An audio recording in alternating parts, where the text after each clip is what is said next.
మన ప్రజలందరూ ఒక్కసారి గుండెపైన చేయబెట్టుకుని ఆలోచించాలి. ఆనాడు ఎలాంటి బ్రాండ్స్ ఉండేయండి? ప్రజలు కావాల్సిన బ్రాండ్లు ఏనాడైనా ప్రభుత్వం ఇచ్చిందా? బియర్ బ్రాండ్లు అన్నీ తరిమే లేదా పక్క రాష్ట్రాలకి? ఈరోజు అద్భుతమైన పాలసీ మేము తీసుకొచ్చాం, ట్రాన్స్పరెంట్ పాలసీ తీసుకొచ్చామండి.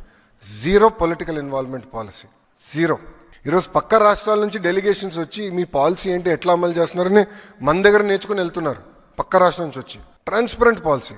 లిక్కర్ విషయంలో మొదటి రోజు నుంచి మేము ఆందోళన చేసాం. మేము చెప్పాం, కల్తీ మద్యం అమ్మి ముందల బాబుల్ని చంపేస్తున్నారు, దీనివల్ల ప్రజలు తీవ్రంగా ఇబ్బంది పడుతున్నారు, లివర్ సిరోసిస్ పెరుగుతుంది, లివర్ ఫెయిల్యూర్స్ అవుతున్నాయి, ఎక్కువ మంది చనిపోతున్నారు పదే పదే చెప్పాం. రెండోది బ్రాండ్ కిల్లింగ్ చేస్తున్నారు అని మేము చెప్పాం.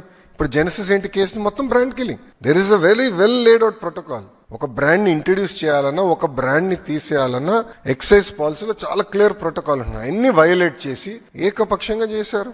డబ్బులు ట్రాన్స్ఫర్ అయింది, చెక్ లో ట్రాన్స్ఫర్ అయింది. విచిత్రం ఏంటంటే ఒక లిక్కర్ కంపెనీ 400 కోట్ల బంగారం ఎప్పుడు ఉంటుందండి.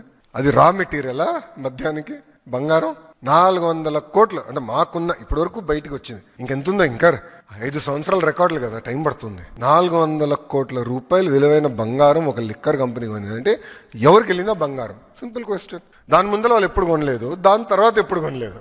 అంటే 5 సంవత్సరాల ముందర వాళ్ళు ఎప్పుడు బంగారం కొనలేదు, ఈ 5 సంవత్సరాల తర్వాత ఏనాడు బంగారం కొనలే. మళ్ళీ అప్పుడే ఎందుకు కొన్నారు? అది కూడా 400 కోట్ల రూపాయలు విలువైన బంగారం. ఇంతంత కాదు అంటే ఎంత అద్భుతమైన ఇన్వెస్ట్మెంట్ చేశారో అవినీతిలో కూడా నాకు అర్థమైంది అప్పుడు. ఎందుకంటే అప్పుడు బంగారం ధర కూడా తక్కువ ఉండే, ఇప్పుడు విపరీతం పెరిగిపోయింది. క్రిమినలైజేషన్ ఆఫ్ పాలిటిక్స్ కి ఒక అద్భుతమైన ఉదాహరణ ఒక్క లిక్కర్లోనే అడ్డగోలుగా క్రిమినలైజేషన్ చేశారు. ఇప్పుడు ఆధారాలతో మాకు దొరికినాయి. అదాన్ డిస్టిలరీస్ కి డబ్బు వెళ్ళింది, అదాన్ డిస్టిలరీస్ నుంచి పిఎల్ఆర్ కన్స్ట్రక్షన్ కి డబ్బులు వెళ్ళినాయి without any agreement.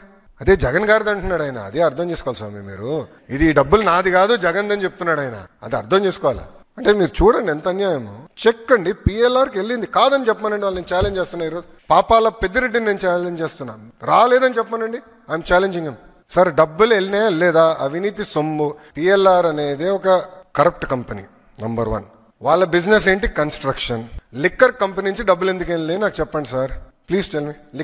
Liquor company నుంచి పిఎల్ఆర్ కి డబ్బులు ఎందుకు వెళ్ళినాయి? Straight question. వాళ్ళేం కోర్ బిజినెస్ కాదు కదా అది. ఆ డబ్బులు ఎందుకు వెళ్ళినాయి చెప్పమనండి.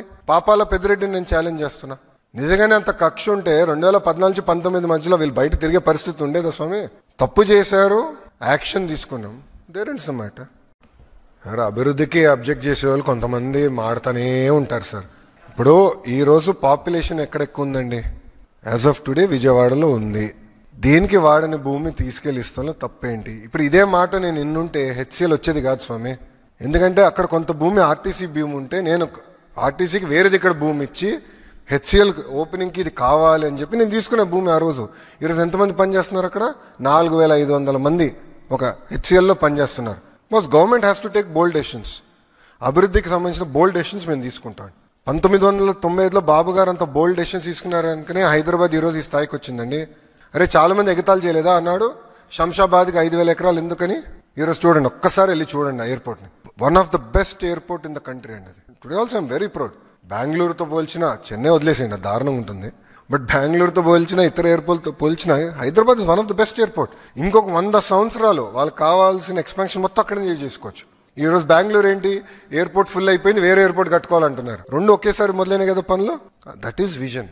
ఒక విజన్ ఉన్న నాయకుడు ఏంటంటే రాబోయే 100 సంవత్సరాలకి అవసరం ఏంటని ఆలోచించి చేస్తారు. దానివల్లే కదా ఈరోజు ఔటర్ రింగ్ రోడ్ ఎవరు డిజైన్ చేశారు? అప్పుడు చంద్రబాబు నాయుడు గారు కదా. మెట్రో ఎవరు డిజైన్ చేశారు? చంద్రబాబు నాయుడు గారు కదా అన్నాడు. ఈరోజు చూడండి ఎంత ఉపయోగపడుతుందో తెలంగాణకి.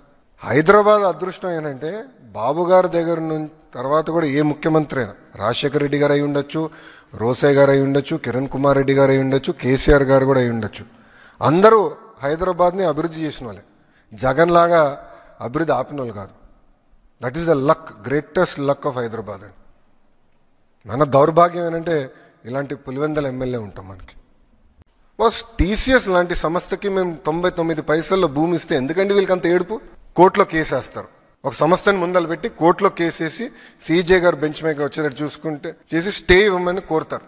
సీజే గారు అక్షంతలు వేసి అవును తప్పేంటి, టీసీఎస్కి ఇస్తే తప్పేంటి, మీకెందుకు ఇబ్బంది, ఉద్యోగాలు వస్తున్నాయి మీకేంటని చెప్పి పక్కన పడేశారు. అంటే చూడండి, అడుగడుగునా అభివృద్ధి జరగకూడదు, పెట్టుబడులు రాకూడదు, వచ్చే కంపెనీలని తరిమేయాలి, అదే లక్ష్యంతో పనిచేస్తున్నారు. నిజంగానే బాధ వేస్తుందండి ఈరోజు. ఎందుకంటే సింగపూర్ ప్రభుత్వంలో పనిచేస్తున్న అధికారులు ఒక మాట చెప్పారు.